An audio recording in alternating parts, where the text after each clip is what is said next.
अवधू अमल करे सो पावे। पिछली सदी में कुछ बड़ी दुर्घटनाओं में से एक दुर्घटना हुई जो ज्ञान दुर्घटना हुई। इंटेंशन वैसा नहीं रहा होगा, लेकिन अनजाने में ही ऐसा होता चला गया। पहले के लोग थे, बहुत सावधान रहते थे इन सब विषयों में। कभी उपनिषदों को पढ़ने का अधिकार हर किसी व्यक्ति को नहीं था। उसके पीछे कोई ऐसी मंशा नहीं थी जैसी व्याख्या हमने करी है कि कोई जाति जन्मना के आधार पर वंचित कर दिया जाए उसे पढ़ने के लिए, जो कि परम कल्याण का हेतु है मनुष्य के जीवन में। उसके पीछे बड़े ही मनोवैज्ञानिक कारण रहे होंगे, जो कि आज अगर हम देखें तो उनको पहचाना जा सकता है। निश्चित ही बड़े मूर्धन्य मनीषी रहे होंगे जिन लोगों ने इस तरह के विधान बनाए थे। पर जैसे समय के साथ सब चीजें सड़गल जाती हैं, वैसे ही हुआ होगा। वैसे ही वह एक विशेष वर्ग के पास में चीजें संचित संरक्षित होती चली गईं। उसके आधार पर मोर्चे बनते गए, उसके आधार पर ऊंच नीच की खाई बढ़ती चली गई, लेकिन उसका मौलिक भाव वैसा नहीं रहा होगा। जो आप्त वचन है, जहां से जीवन में एक ऐसी अभिनव क्रांति घट सकती है जो समूल रूप से दुख को मिटा दे, सभी भ्रमों को मिटा दे, उसके लिए बहुत सध करके ऐसे इशारे रखे गए थे। हर किसी व्यक्ति को उपनिषद पढ़ने का अधिकार नहीं था। उपनिषद पढ़ने से पहले एक पात्रता विकसित करनी होती थी, एक क्षमता विकसित करनी होती थी, जीवन में एक प्रारंभिक सजगता विकसित करनी होती थी, एक नम्रता विनम्रता विकसित करनी होती थी। जब ऐसी पात्रता हो जाती थी, उसके मनीषी ऐसा देखते थे, समझते थे, तब वो इस बात की अनुमति देते थे कि आपको वह मंत्र, वे सलाहें, वे सुझाव दिए जाएं जो कि उस पार ले जाने वाले हैं। अन्यथा जो पिछली सदी से दुर्घटना घटनी शुरू हुई है, वह बहुत पहले से भी शुरू हो सकती थी। ओशो के समय से जब उन्होंने सभी बिंदुओं पर, वह चाहे तंत्र हो, चाहे योग हो, चाहे सूफी हो, चाहे ज़ेन हो, चाहे वो पारंपरिक शिक्षाएं हों या गैर पारंपरिक शिक्षाएं हों, उन्होंने सबके रहस्य खोलने शुरू कर दिए। उन्होंने सबको वो सहज सुलभ कराना शुरू कर दिया। निश्चित ही उसके पीछे जो मंशा रही होगी कि जो रोजमर्रा का जीवन है, यही जीवन नहीं है। जीवन कुछ बहुत गहरा है जो अभी हमने कभी उसको जाना नहीं, समझा नहीं। उस तरफ ललक पैदा करने के लिए, उस तरफ प्यास पैदा करने के लिए उन्होंने ये सारे रहस्य खोले होंगे, जैसा हमें समझ में आता है। लेकिन उसके बड़े दुष्परिणाम हुए जो शायद उन्होंने भी ऐसा नहीं समझा होगा। उनको पढ़ करके, उनकी व्याख्याएं पढ़ करके हर कोई पंडित हो गया, हर कोई ज्ञानी हो गया। हर व्यक्ति यह समझने लगा कि वह जानता है। वह जो विचार प्रक्रिया हमारे अंदर काम करनी शुरू कर दी कि ज़हन का मतलब ये है, योग का मतलब ये है, गीता में भगवान कृष्ण ने ये कहा है, उन सब ने अंदर एक ऐसी समझ हमारे अंदर धोखे के रूप में पैदा की कि अब हम जानने लगे, हम समझने लगे। कालांतर में कबीर साहब जैसे लोग इस बात को लेकर के बहुत सजग थे। उन्होंने ज्ञानियों को बहुत तीक्ष्णता से रखा है अपने अवलोकन में कि ज्ञान बहुत बड़ा खतरा है। यद्यपि ओशो ने भी रखने की इसकी चेष्टा करी, लेकिन वैसी नहीं रख पाए। कहीं न कहीं उनके अनुयायी के रूप में, उनके फॉलोअर्स के रूप में हमने ऐसा समझना शुरू किया कि यह बात किसी और के लिए कही जा रही है, किसी पंडित के लिए कही जा रही है जो कि पारंपरिक रूप से जो शास्त्र हैं उनका व्याख्याता है या उनका पठन-पाठन करने वाला है, उस तरह से शिक्षा देने वाला है। उन्हीं की बात के लोग पंडित होते चले गए। हम सब लोग उन्हीं की कही बात की, उन्हीं की समझाई चीजों के ज्ञानी होते चले गए। तो जैसे ही कोई संदर्भ आता है, हमारे अंदर छट से वह ज्ञान सक्रिय हो जाता है जो उनकी शिक्षाओं के माध्यम से आया है, जो हमारे जीवन में फलीभूत नहीं हुआ है। जीवन में फलीभूत होना और जीवन में जो सुना गया है, जो सोचा गया है, जो पढ़ा गया है, उसका बस केवल वैचारिक रूप से चलना, इसमें गुणात्मक अंतर तो है ही, बड़े खतरनाक अंतर है। बिना जाने, बिना समझे अगर हमने उस चीज को सोचना समझना शुरू कर दिया जो कि हमें पार ले जा सकती है, तो हम अपनी आत्यंतिक संभावना में एक ऐसा बांध बना सकते हैं जिसके पार हम खुद ही न जाना चाहें, क्योंकि हम देखते ही समझेंगे कि हम तो जानते हैं, हमें तो समाधि का पता है, हमें तो इनलाइटनमेंट का पता है। इनलाइटनमेंट जैसे शब्दों का बहुत सीमित उपयोग था। निर्वाण का, कैवल्य का, मोक्ष का, मुक्ति का बड़ा सीमित उपयोग था। वह भी एक खतरा था, लेकिन उसके साथ, उनको बताने के साथ उससे बड़ा खतरा पैदा हुआ कि हर व्यक्ति इनलाइटनमेंट सोच रहा है, समाधि सोच रहा है कि वो या तो समाधि के रास्ते पर है या तो समाधि को उपलब्ध हो गया है। बहुत सारे ऐसे हम आप लोग देख सकते हैं जो अपने को इनलाइटन घोषित कर देते हैं या दूसरे लोग उनको इनलाइटन घोषित कर देते हैं।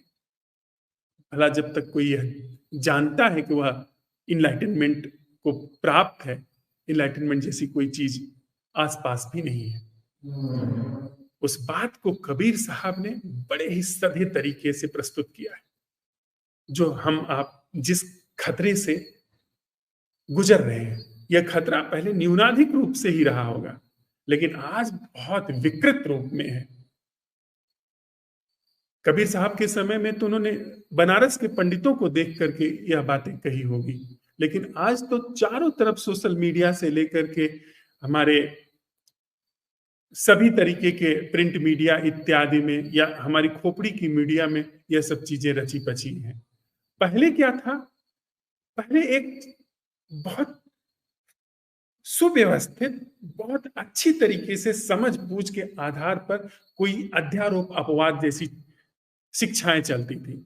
अगर आत्मवाद था तो उसके साथ अनात्मवाद पैदा हुआ। तो कहीं न कहीं भीतर एक समरसता थी कि अगर आत्मवाद का खतरा बढ़ रहा है, लोग भ्रम में जा रहे हैं, उस आत्मा जैसी जो घटना है या आत्मा जैसी जो वस्तु है उसके बोध में वो सोचना शुरू कर दिए हैं, तो तुरंत उसके खंडन के लिए अपवाद आ जाता था।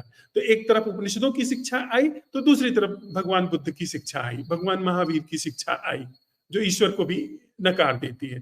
तो एक आपस में संतुलन था, शिक्षाएं उतरती थी तो उसमें गहरे में संतुलन था कि जितनी भी खतरनाक चीजें हैं वो चीजें छिलती चली जाए, वो चीजें जितने खरपतवार जैसी चीजें वह निकलती चली जाए और सत्य के शोधी जनों को हम या हमारी चेतना में सत्य का शोधन बरकरार रहे। पर जो पिछले समय में खतरा पैदा हुआ हमारे सामने, उसने पक्ष को और विपक्ष को कुछ मिला जुला करके इस तरह प्रस्तुत कर दिया कि शायद हमने अपने आगे बड़े बांध खड़े कर लिए ज्ञान के। जीवन कुछ और गाथा कहता है, अपना, दूसरे का नहीं। जब हम दूसरे के जीवन की बात करते हैं तो बहुत बड़ा खतरा पैदा होता है। अपना जीवन कुछ और गाथा कहता है, दूसरे के बारे में सुनिश्चित सुस्पष्ट अवधारणाएं हैं कि कौन बुद्ध पुरुष है, कौन बुद्धू पुरुष है, कौन अच्छा है, कौन बुरा है। इसके बारे में हम जो पढ़ा सीखा समझा है उसके आधार पर निर्णय ले रहे हैं। कबीर साहब यहां कहते हैं, अवधू अमल करे सो पावे।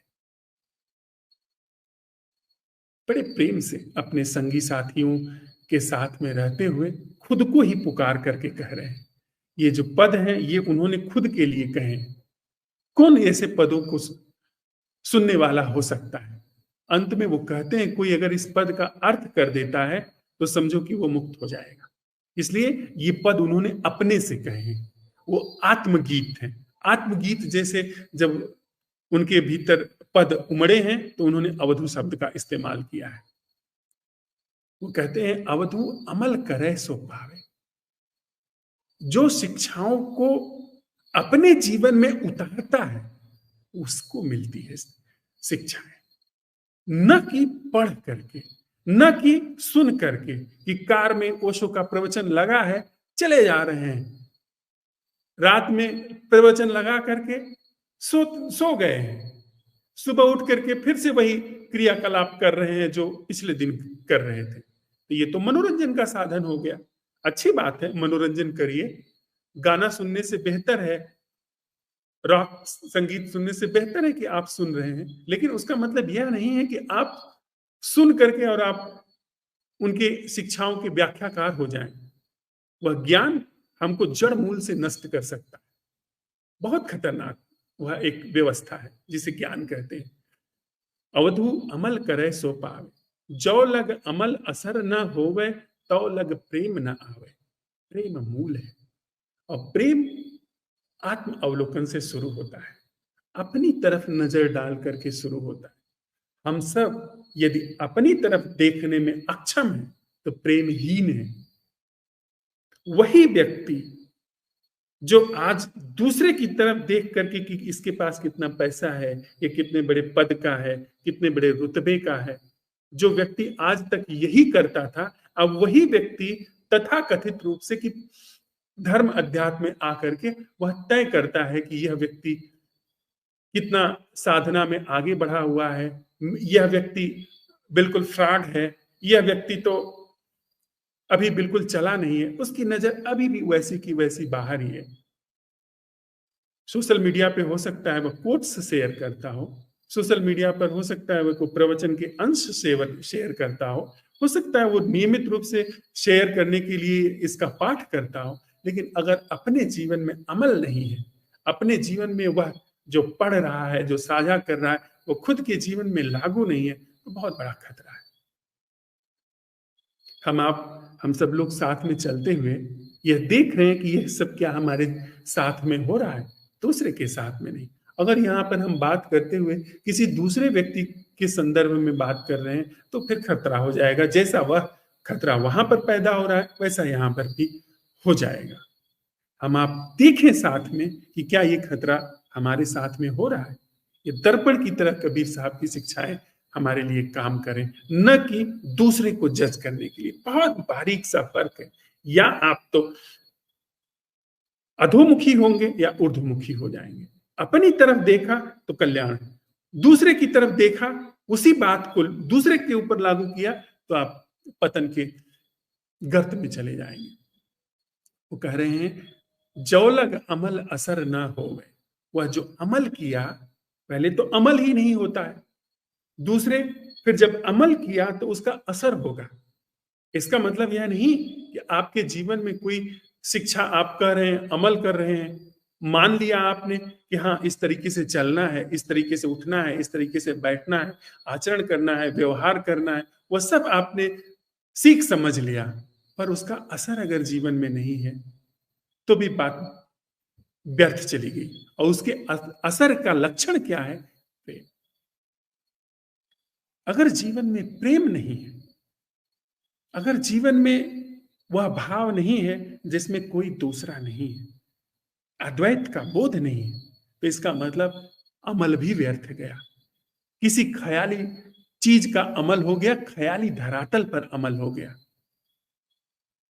तो कबीर साहब एकदम सटीक रूप से मनस्विद की तरह काम कर रहे हैं यहां पर। पहली चीज कि जो हमने आपने सुना, समझा, सीखा है, क्या वास्तव में वह अमल हो रहा है? अगर ओशो ने कहा है कि होश, तो वास्तव में क्या होश घट रहा है? अभी जब आप सुन रहे हैं, यह व्यक्ति बोल रहा है, क्या वास्तव में इसके बोलने में, आपके सुनने में होश है? अगर होश नहीं है तो इसका मतलब उनकी बात का अमल नहीं है। उनकी बात एक बड़ी दुर्घटना के रूप में हमारे जीवन में काम कर रही है। हम आप हिप्नोटाइज्ड हैं, सम्मोहित हैं कि हम समझ रहे हैं, जबकि समझ नहीं रहे। पूरा का पूरा जीवन बीत जाता है, समझ नहीं होती, बल्कि आदमी और दुर्दांत हो जाता है, व्यक्ति और क्रूर हो जाता है, हम लोग और हिंसक हो जाते हैं। हम लोग एक दूसरे को नष्ट करने के लिए सब उपाय करते हैं, एक दूसरे की चुगली करने के लिए, एक दूसरे की बुराई करने के लिए, और सधे तरीकों से और सधे हथकंडों से और सधे हथियारों से वार करते हैं। फिर दूसरे को नीचा दिखाना पहले तो रुपए पैसे से होता था, अब ज्ञान से होता है, अब तर्क से होता है, अब उद्धरणों से होता है कि उन्होंने हर विषय पर बात करी है, हर बिंदु पर बात करी है, तो आप अपने अनुकूल उद्धरण, अपने अनुकूल तर्क वहां पर लेकर के लागू कर सकते हैं। उन्होंने ठीक वही बात कही है जो उसके पहले विपरीत अर्थों में कही गई है। कभी उन्होंने परंपरा का समर्थन किया है, कभी परंपरा का उन्होंने बुरी तरीके से खंडन किया है। पर हमारे पास परंपरा का खंडन भी है, परंपरा का मंडन भी है। हम अपनी जुगाली के अनुरूप खंडन चुन लेते हैं या फिर मंडन चुन लेते हैं। तो वह जो खंडन और मंडन हम अपना वर्जन लेकर के ओशो या ऐसे किसी व्यक्ति का अपने अंदर लागू कर रहे हैं, तो वो वह बात नहीं है जो उन्होंने कही, वह हमारा वर्जन है, हमारे अपने लाभ के लिए, हमारी अपनी सिद्धि के लिए। तो ओशो की बात करता हुआ व्यक्ति, कृष्णमूर्ति की बात करता हुआ व्यक्ति बिल्कुल भी कृष्णमूर्ति और ओशो के विपरीत में खड़ा हो सकता है। उसका हो सकता है उनकी शिक्षा से कोई भी लेना देना नहीं। यह बात हम आप अपने लिए कर रहे हैं। यह जब मैं कह रहा हूं तो अपने लिए कह रहा हूं। आप भी अपने लिए देखें कि क्या यह ऐसा हो रहा है, क्या जीवन में बोध है, होश है, या फिर बातचीत चल रही है। कबीर साहब कहते हैं कि अगर शिक्षा का अमल नहीं है तो वह बात बहुत घातक है, और दूसरी बात, अगर वह शिक्षा अमल में है तो भी एक बात, प्रेम। अगर प्रेम होगा, चुगली नहीं होगी। प्रेम होगा, दूसरे पर नजर नहीं होगी, दूसरे के क्रियाकलाप पर नजर नहीं होगी। वह प्रेमहीन व्यक्ति है जो दूसरे के जीवन में ताक झांक करता है। आप समझिए इस बात को। ऊर्जा जब अखंड होती है तो प्रेम होती है, ऊर्जा जब टूटती है तो वह कुछ और हो जाती है, कुछ और हो जाती है। घृणा भी नहीं होती, घृणा भी कहीं प्रेम से जुड़ा हुआ है।